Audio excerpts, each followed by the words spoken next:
And so what I think I've learned, and this was by trial and error, was you need a process, like see a lot of opportunities and then whittle that down over time. And you can do that. Like in the world of human-centered design, this is called like diverge and converge. This is Henry Washington, and you're listening to the Average Joe Finances Podcast. Welcome to the Average Joe Finances Podcast. Are you trying to get out of debt, invest, or just not sure where to start? Then this is the place for you. We discuss different ways to get out of the rat race and build your wealth. Join us on this wild ride to financial freedom.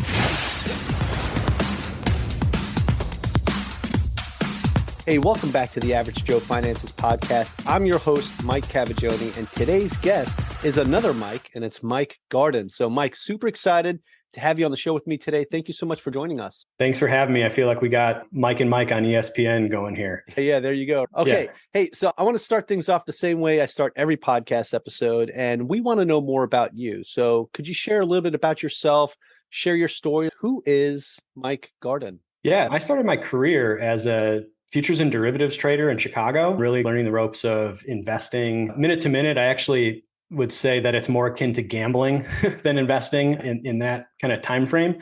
But I started there and eventually moved my way over into the world through a few different startups and some success and some failure into the world of content marketing and internet marketing. And I was fortunate enough to help build a company out in Seattle called reviews.com. We sold that company to a private equity firm in 2016.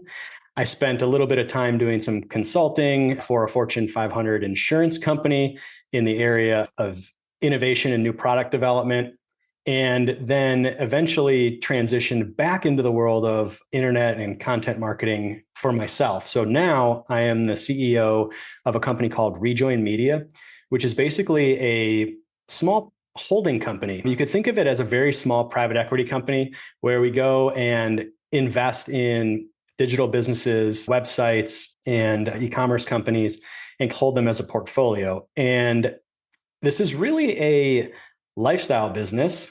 It's not a massive growth business, and that's really on purpose. I designed the business to fit with my lifestyle and what I want holistically out of life rather than the rat race of grow. And so it affords me the opportunity to pick and choose what I focus on. And luckily enough, I found a calling with one of our portfolio companies, and that is Careercloud, careercloud.com, where I'm also host a podcast, I write a newsletter, and I generally talk and help people through becoming more intentional with their career. So that may be managing through a career change or just getting more control and intention over the time we spend trying to earn a living and make a dollar and trying to get more balance and fulfillment out of it. Wow, Mike, what a background. You've run the gamut in kind of a bunch of different directions to go from being a derivatives trader and then moving on to that to building businesses, right? You built the reviews.com and then sold it. That's pretty amazing. You don't hear too much about that, like going from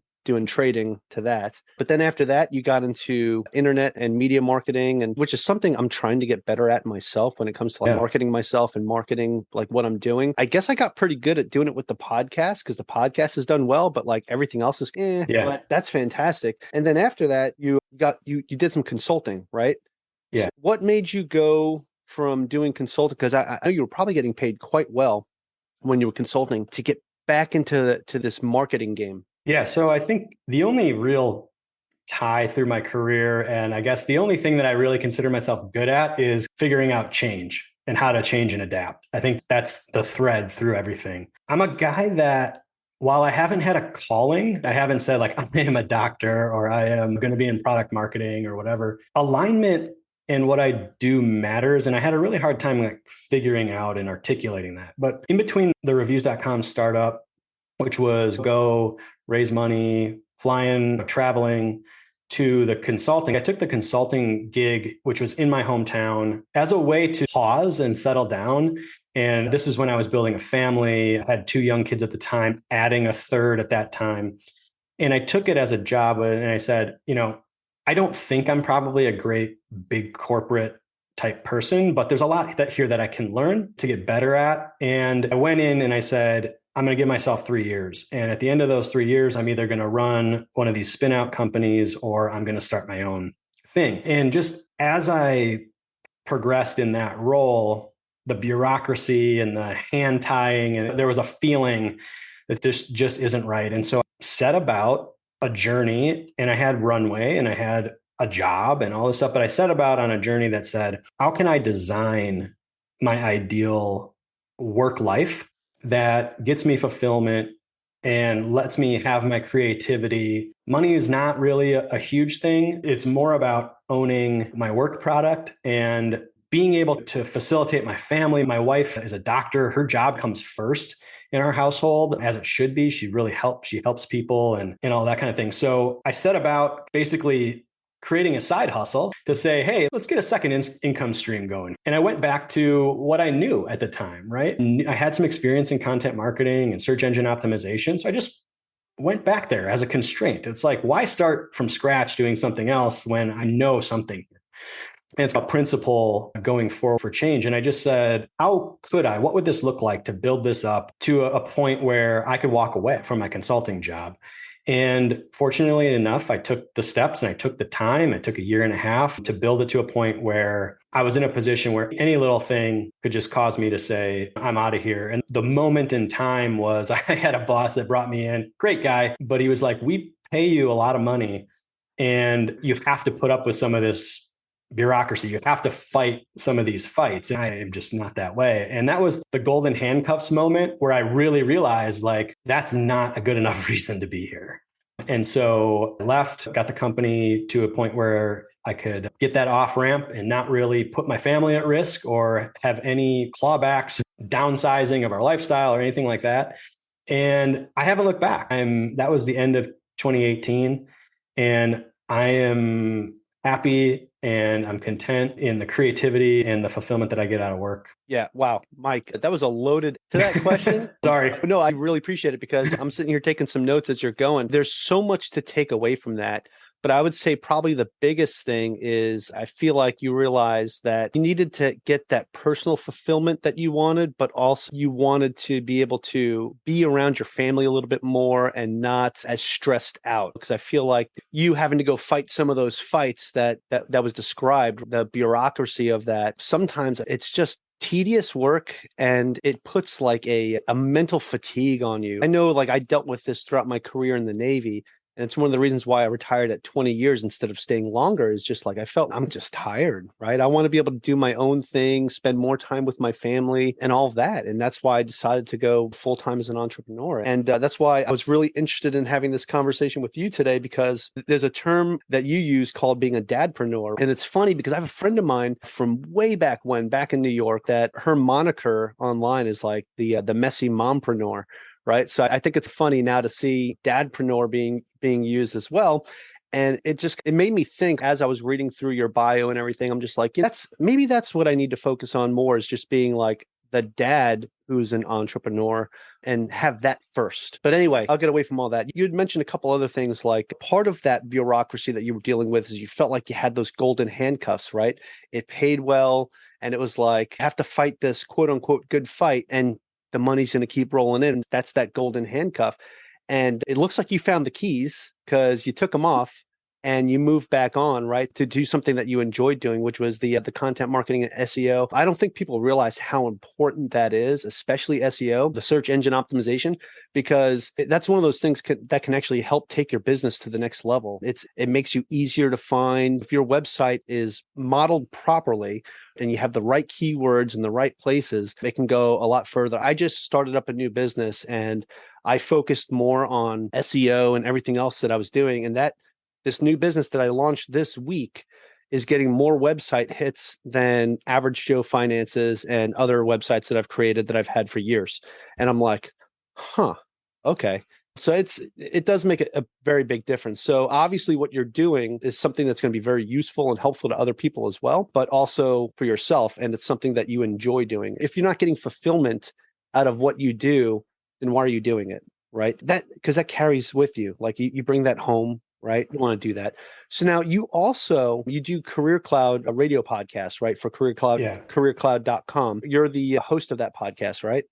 Yes, I am. Okay. So Tell me what you like about being a podcast host. It's really who you meet and rub shoulders with. Again, we acquired the site in 2017 or something like that. And the gentleman I bought the site from had a podcast going, and it was really focused on job search tips, interview tips, resume tips. It's really important stuff, but it doesn't get me jazzed up.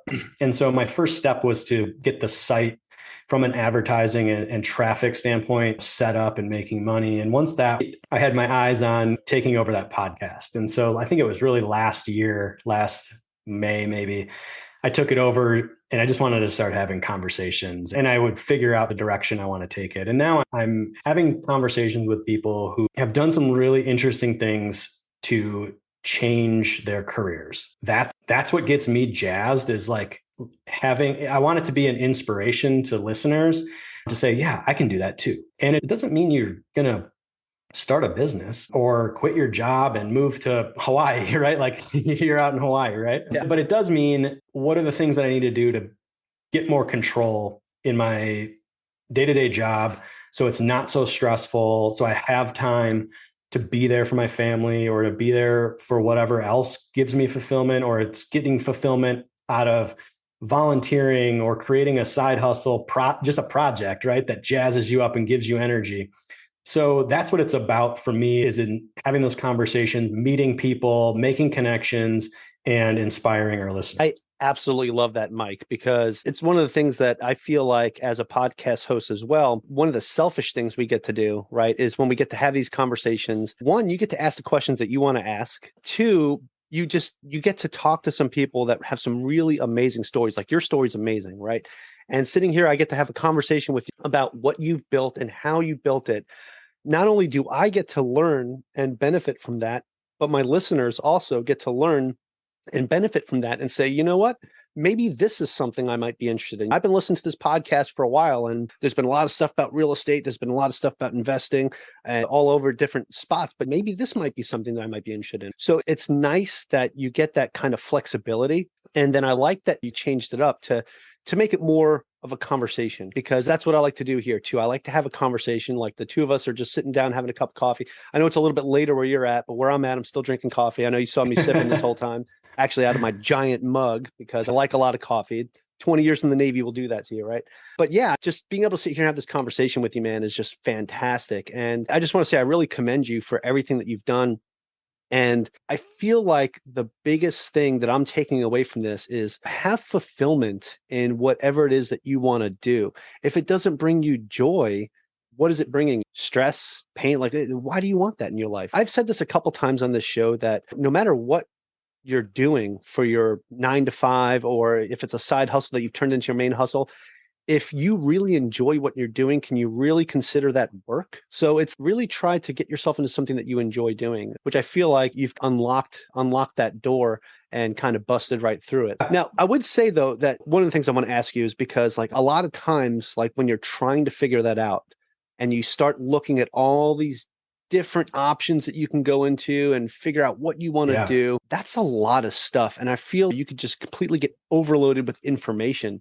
So how do you deal with something like that, where you're just loaded and you're trying to figure out what path you want to take your journey on next? Yeah, it's difficult. And unfortunately, I think it's one of the main problems with essentially everyone. When you come out in the work, you go to college or you don't go to college, you come out in the workforce, and if you go through college, there's never any discovery or apprenticeship. These are the things that I could potentially do with my life, or there's no process around aligning what your natural skills and abilities are with what you're going to do for the rest of your life. It's get out there and then figure it out.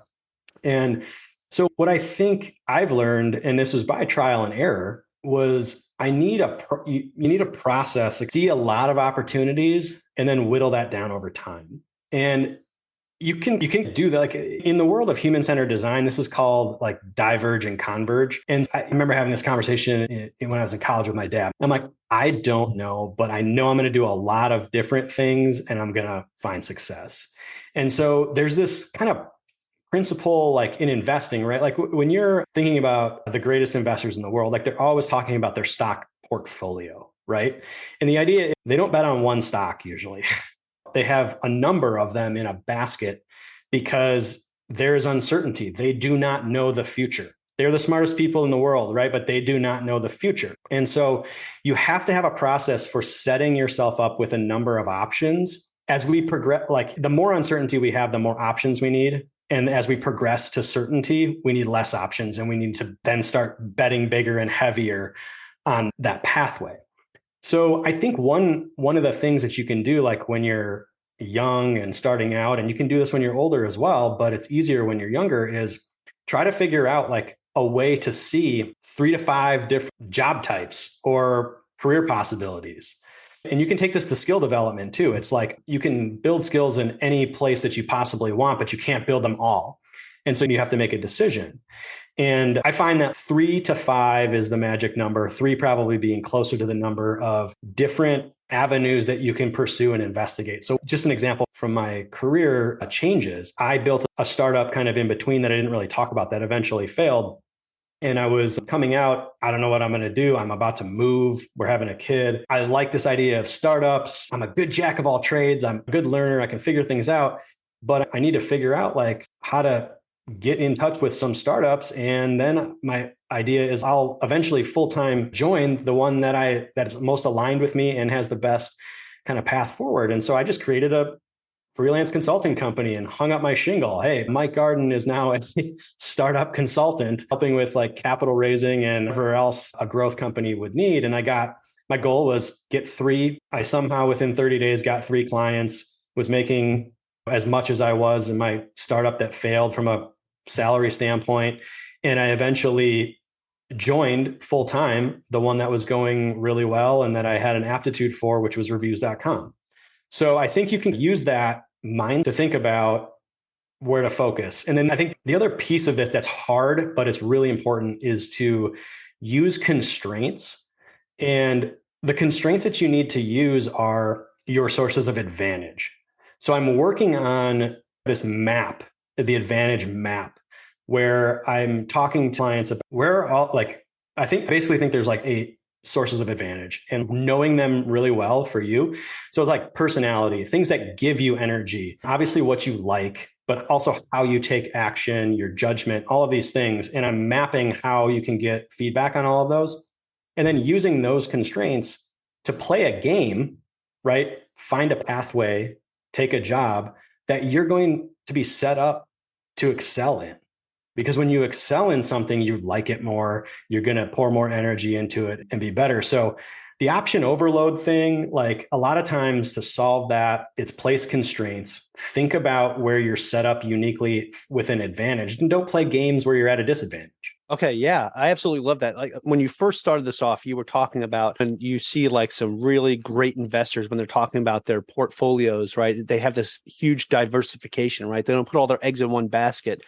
And you're saying like when you're younger, you do the same thing with your career choice, right? Have these different options, find the one that's going to give you the most joy, your best return on life. I guess you could call that ROL, return on life, and then go down that road. But when you're younger, I like how you're describing this, because especially for a young college student or somebody that's going out of high school into the workforce, figuring out this while you're young, because you have a lot more room to make mistakes, if you get into some financial issues, you've got more room to recover from that than when you're older and trying to figure out when you're going to retire, right? So I think that's one of the key things here. If you're already like halfway through your career, it's probably not to try to change unless you can find something that's going to paying you what you're making or better, but find the thing that's going to give you that ROL. Hey everyone, Mike with Average Joe Finances. The Real Estate Wealth Builders Conference, aka RubeCon, is on for 2023. It'll be May 4th through the 6th in Phoenix, Arizona at the Sheraton downtown. I'll be speaking again this year, and I want to see you there. This year I'm doing 2 speaking events, one about growing your investor network through podcasting, and the other is about investing while in the military. We have some great speakers lined up, so you don't want to miss this conference. Visit averagejoefinances.com/RubeCon, REWBCON, or the link in the notes below, and use promo code MIKE for discounted tickets. See you there. Are you a business owner that constantly struggles with your CRM system and keeping in touch with clients? Well, let me tell you about the CRM system that I personally use. It's called HiveMind CRM, and I'm telling you, it's been a fantastic addition to my tool belt as a real estate investor, as a business owner, and as a financial coach. Go check it out at averagejoefinances.com/CRM. You're gonna love it. Again, that's averagejoefinances.com/CRM. Let's get back to today's episode. Yeah, I just want to cut in real quick and just add. Sure. It's the idea of like advantage mapping like where you have an advantage is very distinct from find your passion, right? I might be really passionate about basketball and I'm just not equipped to have an advantage play in the NBA. So there's more to it than that. And there's also a feedback loop where it might not be your passion, but if you have a natural aptitude for it and you find other activities that go into that give you energy rather than suck energy, and you can find like some early success and you like the topic area or whatever, like you can build a really good, fulfilling career doing that. And it's not yoga or basketball or whatever. So I just wanted to make that distinction. Yeah, no, that's fair. And I appreciate that. So when you're talking about this map, this advantage map, right? Is this a more of, I guess it's kind of like a pathfinding. It's going to help you like find that right path for you to actually travel forward. And like you said, it doesn't have to be something that you're necessarily 100% passionate about, but it's got to be something that you're good at, right? It's got to be something that you can tolerate and it's not going to stress you out to death. And a lot of times I feel like some people, they're able to do that. They're able to find that.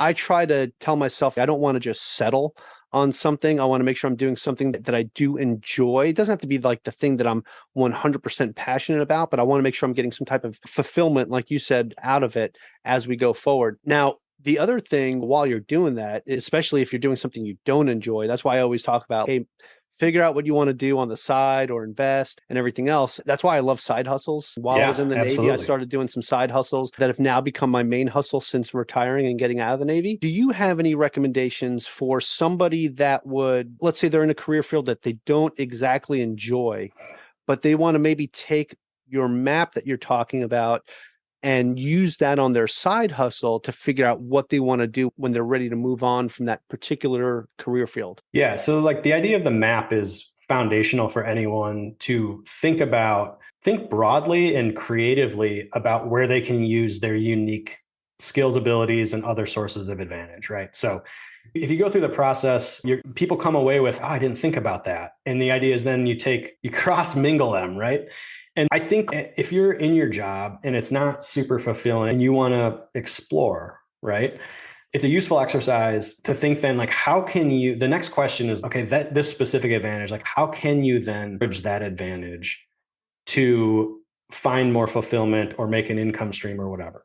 Like the easiest way to do that, the easiest way for most people is you have one of the sources of advantage is just what are you good at and what expertise do you have today? And like everybody in a job has some type of expertise. And the easiest way to have more control and tiptoe into entrepreneurship is to literally be a freelancer. Find one other company or person that's going to pay you for exactly what you do already, and you're a freelancer.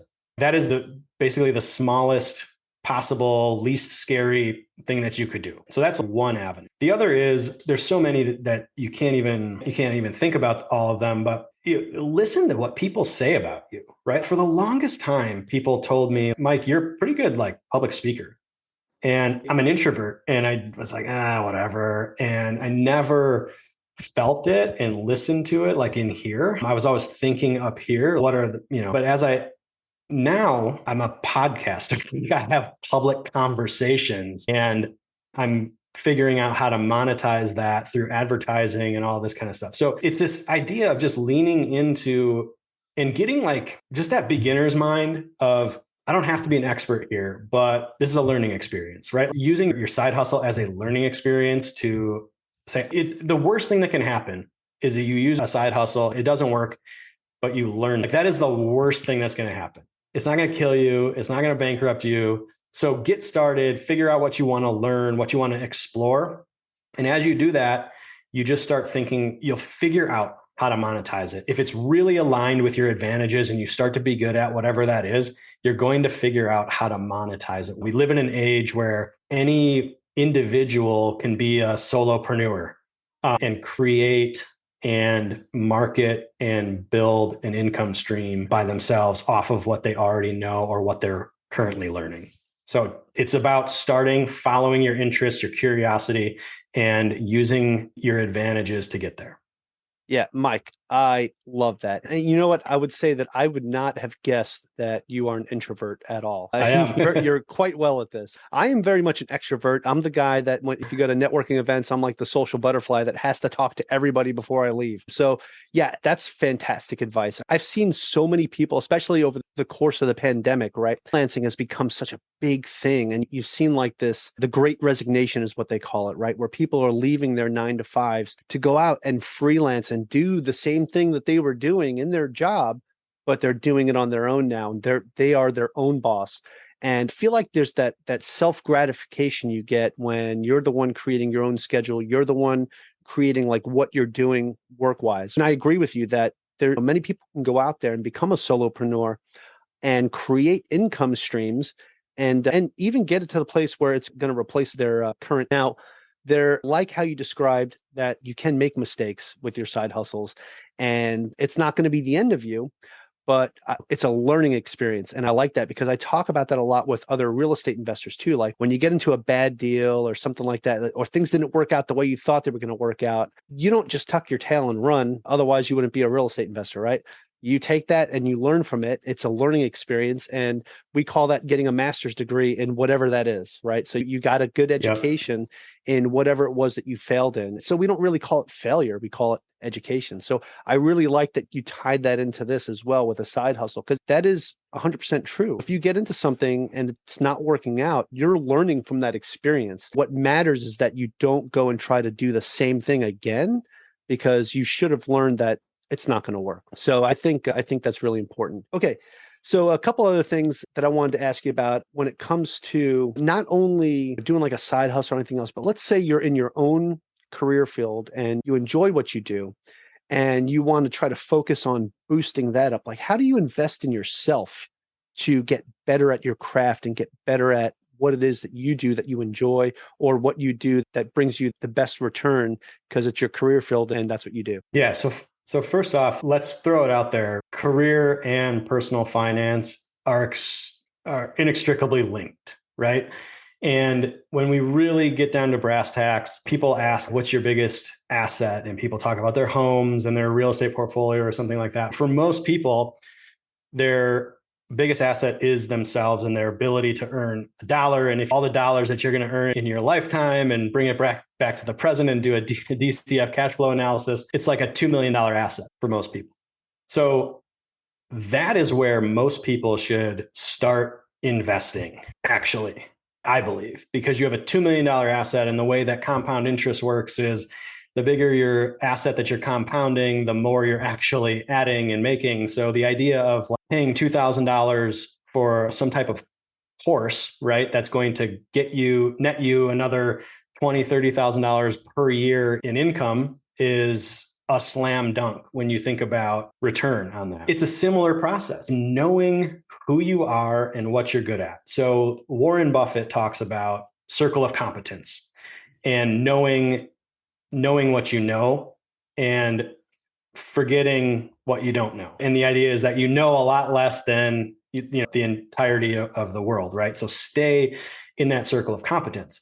So using the advantage map or something like it, where you're talking about your personality and you're taking different assessments and doing the work to figure out where your kind of highest point of leverage is within your career and the thing that you're really known for.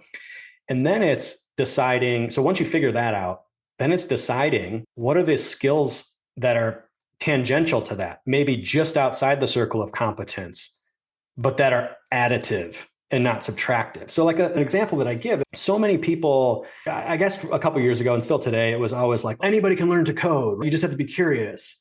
And I thought that, and I messed around with a couple of like coding boot camps once in a while. And I came to the conclusion, I'm like, that is not something that's anywhere close to leveraging my particular circle of competence. Like I'm always going to be in a position where I need an actual expert in that to do something for me rather than me doing it. So for some people, trying to figure out what they're good at or what they like when they're young, that's a good pathway, but it's a very bad pathway to do that. And so the filter of where to invest your time and energy into skill building comes from still that foundational base of knowing your advantages, knowing your circle of competence, finding your what I call your highest point of leverage, and then looking out at the skill landscape, picking, because now you're in control, right? You have a plan of how to ladder that up.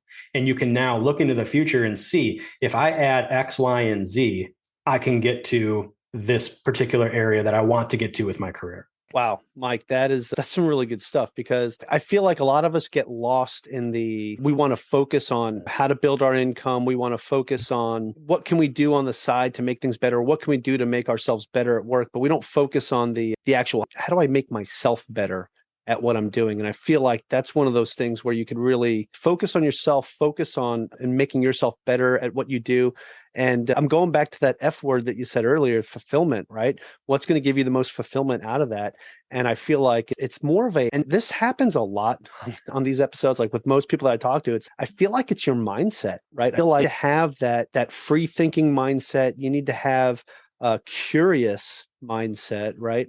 And then you have to be willing to do what it takes to actually move forward and do that. Yeah, I feel like once you change your mindset and once you figure it out the rest starts to get a lot easier. So that is fantastic. I want to transition this into something now that I call the final round. It's where I'm going to ask you the same 4 questions I ask everybody that comes on the show. And it's going to help our listeners understand how you, Mike, how you are when you're put in a tough position, or when you, with any situation that you've dealt with that may have been like a difficult choice to make. This helps give us a little bit more clarity into who you are. So if you're ready to go, we'll get this party started. Sounds good. All right, Mike. So the first question right off the bat is a doozy. And that's, what's the biggest mistake you've ever made in business? Yeah, I didn't quite know where this conversation was going to go. We talked a lot about finding opportunities and creating opportunities. I guess I call it seeing at bats. And that's actually, I feel like my biggest mistake is early on in college and very early on in my career. Like I didn't have a process to go see the world and experience the things that I could possibly do to find fulfillment with my career. And as I think most people don't have that calling right away, and they don't know what they really want to do. And so I think that's my biggest mistake. If I could have done that a lot sooner, I could have got ahead and grown a lot faster than I actually did. Yeah, that's fair. That's fair. Now, can you describe to me, what do you mean by these at-bats? Are these like the different opportunities that you could have put in front of yourself? Yeah. So again, I think about this diverge, converge, right? And the infinite number of possibilities that we could potentially do with our lives to make it, earn a living and find fulfillment.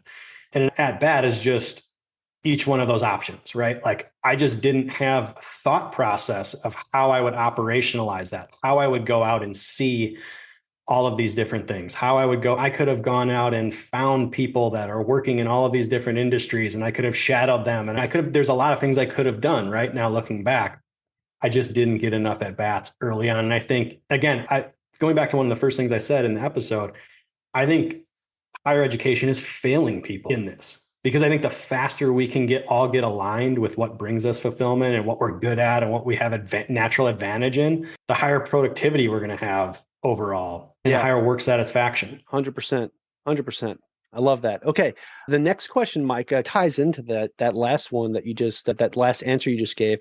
But what is something that you've learned that you wish you knew when you first started? Figuring all this out, figuring out what you want to do with your career is a lot more emotion-based and heart-led than I thought. I still am very analytical and very logical. And I've had to really work hard at listening to my body on certain things. And like there are oftentimes, it's actually become one of my investment criteria for different things is, do I feel like this just has to happen? That's an actual investment criteria, because it's a heart-led thing. If I come across something where it just feels like it needs to happen and we need to give this a shot no matter what the outcome, I'm going to do something like that. You have to listen to both. You have to listen to what your body's telling you to get out of situations and to go towards certain paths.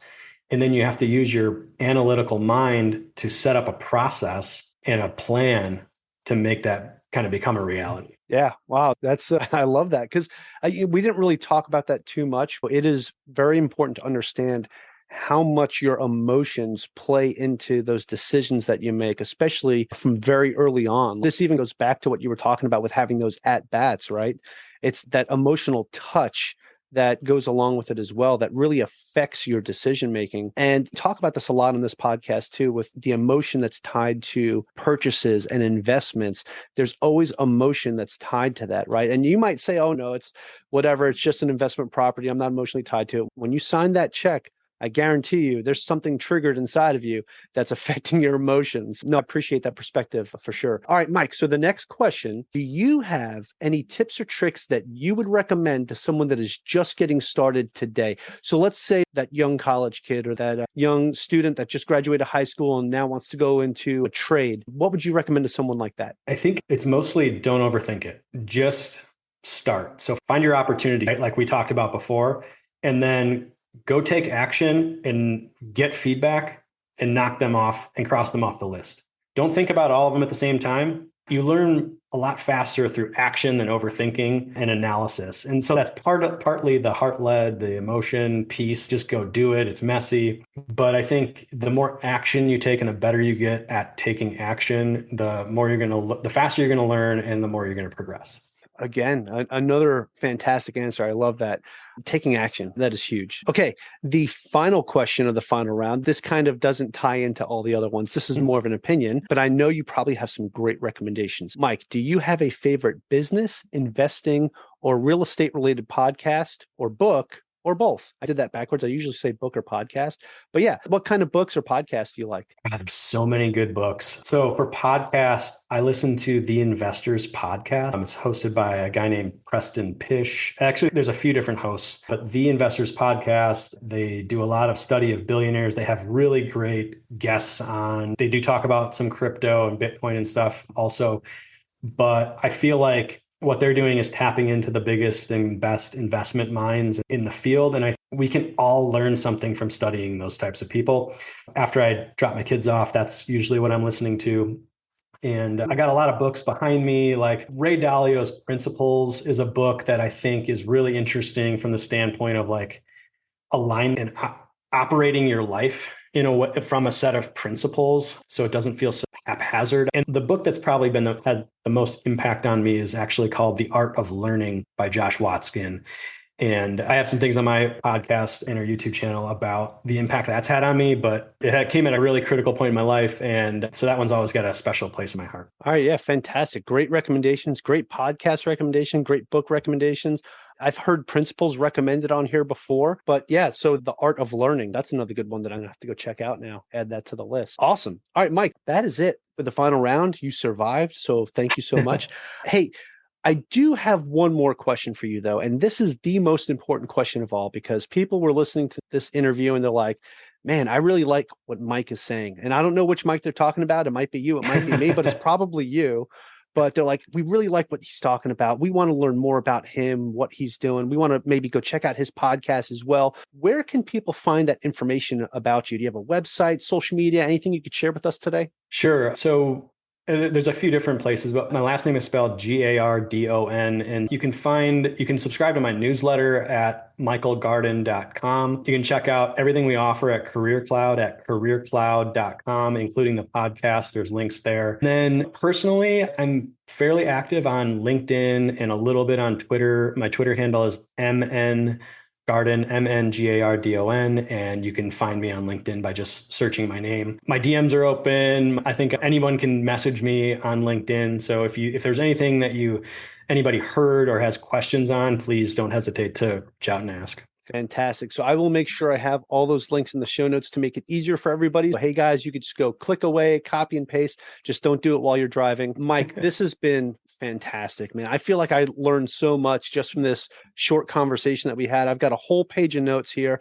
I got a lot of stuff to think about after we end this call, but this was really refreshing and a good change of pace from what we normally talk about, but it's good to get these different perspectives. So thank you so much for taking the time today to have this conversation with me. You bet. Thanks for having me. This has been great. Great to meet you. And I'm excited to follow your progress and everything that you're doing as well. Absolutely. Thank you so much. And hey, to my listeners, thank you so much for joining me and our special guest, Mike Gardon, on the Average Joe Finances podcast.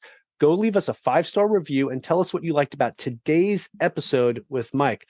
Aloha from Hawaii and have a great rest of your day. Thank you for making it to the end of this episode. Greatly appreciate you being here with me today on the Average Joe Finances podcast. If you haven't done so yet, make this the episode that you go leave us a 5-star rating or subscribe to our YouTube channel. The Average Joe Finances podcast is for informational and entertainment purposes only. Have an outstanding day. Thanks for listening to the Average Joe Finances Podcast, your source for beating debt, saving money, and investing. Learn more at averagejoefinances.com.